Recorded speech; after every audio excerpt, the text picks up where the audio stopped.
కార్యకర్తలకు సంబంధించి ఇంతవరకు ఒక మాదిరిగా చూసాం.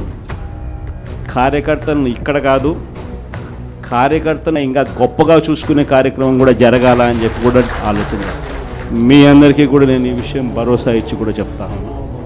ఈసారి మాత్రం కార్యకర్త అనేవాడు వైఎస్ఆర్సీపీ జెండా మోసిన ప్రతి ఒక్కరికి చెప్తా ఉండా, ఈసారి జగన్ మీకు ఖచ్చితంగా భరోసా ఇస్తాడని చెప్పి మాత్రం. ఎందుకనంటే ఈ మాదిరిగా ఎప్పుడు కూడా పరిస్థితి ఎప్పుడు చూడలే, మొట్టమొదటిసారి చూస్తూ ఉన్నాం ఈ మాదిరిగా పరిస్థితి. వీళ్ళంతకు వీళ్ళే కొడతా ఉన్నారు, వీళ్ళంతకు వీళ్ళే దొంగ కేసులు పెడతా ఉన్నారు, వీళ్ళంతకు వీళ్ళే మ్యానుఫ్యాక్చర్ చేస్తూ ఉన్నారు కేసులు, వీళ్ళంతకు వీళ్ళే విట్నెస్లు మ్యానుఫ్యాక్చర్ చేస్తూ ఉన్నారు, వీళ్ళంతకు వీళ్ళే కేసులు పెడతా ఉన్నారు. ఒక మనిషిని ఏకంగా 10 చోట్ల తిప్పుతూ ఉన్నారు.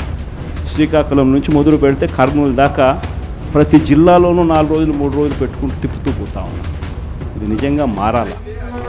ఈ కళ్ళెదుటే కనిపిస్తూ ఉన్న ఈ కార్యక్రమాలు ఇవన్నీ చూస్తూ ఉన్నప్పుడు మాత్రం నిజంగా మీ అందరికీ నేత్రం ఖచ్చితంగా ఈ భరోసా ఇస్తా, ఖచ్చితంగా నేను చెప్తాను.